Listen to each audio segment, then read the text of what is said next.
संजू सैमसन को हमने कितना ट्रस्ट किया, संजू सैमसन को हमने लगातार ट्रस्ट किया, उसको हम लोग चांसेस पे चांसेस दे रहे हैं। गंभीर ने एक समय पर ट्वीट किया था कि अगर संजू सैमसन इंडिया के लिए नहीं खेल रहा है तो संजू का घाटा नहीं है बल्कि इंडियन टीम का घाटा है।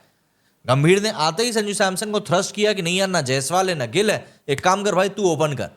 और मैं आपको बताऊं, संजू जैसे खिलाड़ी के लिए ओपनर से बेहतर जगह कोई नहीं हो सकती। लेकिन अगर उसके बावजूद भी कोई खिलाड़ी उस मौके को बार बार गंवा रहा है तो मुझे ऐसा लगता है कि संजू के जो चाहने वाले हैं, जो संजू के सपोर्टर्स हैं, वो आने वाले समय में ये चीज भी नहीं बोल पाएंगे कि संजू के साथ गलत हो रहा है, संजू को मौका नहीं मिल रहा है। मेरी बात मानो भाई, संजू को अब खूब मौके मिल गए और इतने मौके मिलने के बाद भी अगर संजू नहीं खेल पा रहा है तो इसमें दिक्कत यार फिर संजू की है। और देखो, एक T20 का और बचा है। जितना मैं समझ रहा हूं यहां पर गेम को, गंभीर उस आखिरी मैच में भी संजू सैमसन को मौका जरूर देगा,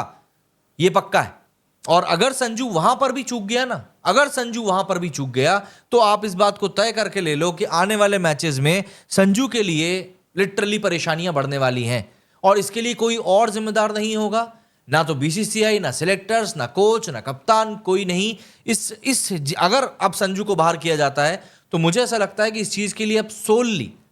हर तरीके से सिर्फ और सिर्फ संजू सैमसन ही जिम्मेदार होगा और कोई भी नहीं। देखिए, संजू के चाहने वाले बहुत हैं, संजू के कैलिबर को समझने वाले बहुत हैं, लेकिन by the end of the day कहीं ना कहीं संजू को ही अपने मेटल को प्रूव करना पड़ेगा कि नहीं भाई, मैं बिलोंग करता हूं उस स्टेज को। और संजू अगर उस चीज को बार बार डिक्लाइन कर रहा है, बार बार वहां पर फेल हो रहा है, तो मुझे समझ में नहीं आता कि फिर हम लोगों के पास में संजू के ऊपर भरोसा करने का क्या कारण है, कि आखिर क्यों हम लोगों को संजू के ऊपर भरोसा करना चाहिए। भाई, संजू को लगातार मौके मिल रहे हैं, एक मौके पे मौके मिल रहे हैं, लेकिन लगातार वो अपनी परफॉर्मेंसेस से ना अपने फैंस को भी निराश कर रहा है, बोर्ड को भी निराश कर रहा है, और लोग भी परेशान हो रहे हैं कि यार ये बंदा आखिर ऐसा क्यों खेल रहा है। सही, संजू सैमसन के हक में उसकी एज भी नहीं है। वैसे एक एग्जाम्पल हमारे पास टीम में बैठा हुआ है कप्तान के तौर पर, सूर्य कुमार यादव ने भी 31 साल की एज में डेब्यू किया था, लेकिन वहां से उसने अपनी वर्थ प्रूव करी कि भले ही आपने मुझको लेट डेब्यू कराया, वो कोई बात नहीं है, मैं यहां से आपको खेल के दिखाऊंगा। और यही कारण है कि बंदा इतनी जल्दी थ्रस्ट कर गया एज ए कैप्टन, और ना सिर्फ थ्रस्ट कर गया बल्कि वो एक यंग टीम को लेकर चल भी रहा है।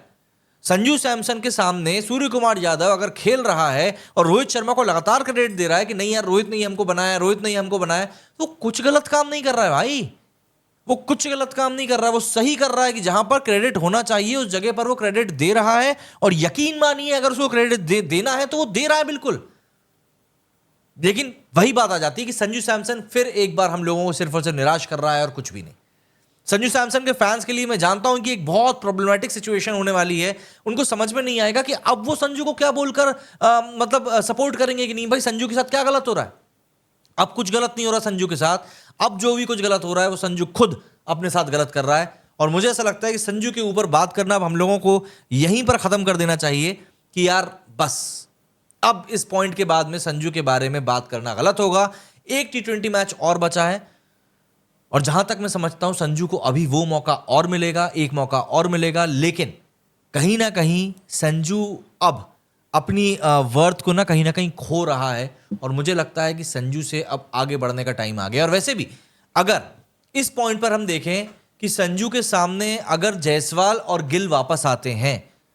और आपके पास अभिषेक शर्मा भी एक ऑप्शन के तौर पे है, देखिए T20 में गिल ओपन ही करेगा, तो अगर आपके पास ये सारे ऑप्शंस आ जाते हैं ना, तो फिर संजू सैमसन को फिट करना इस 11 में मुश्किल भरा हो जाएगा। मैं जानता हूं पंत से कई लोग खुश नहीं रहते हैं कि पंत T20 का सही प्लेयर नहीं है, बट उसके बावजूद भी मुझे लगता है कि पंत को ही मौका दिया जाएगा, क्योंकि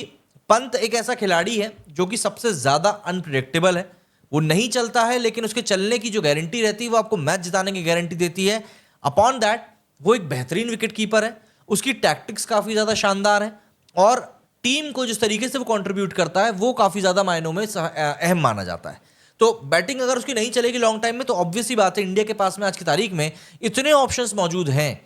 कि जब आप ईशान किशान जैसे एक बेहतरीन बल्लेबाज और विकेटकीपर को आप साइड हटा के अलग कर सकते हो, तो फिर ऋषभ पंत का भी टाइम आएगा और ऋषभ पंत को भी गायब कर दिया जाएगा और उसके लिए कोई कुछ चीज नहीं बोल पाएगा, कोई कुछ नहीं बोल पाएगा।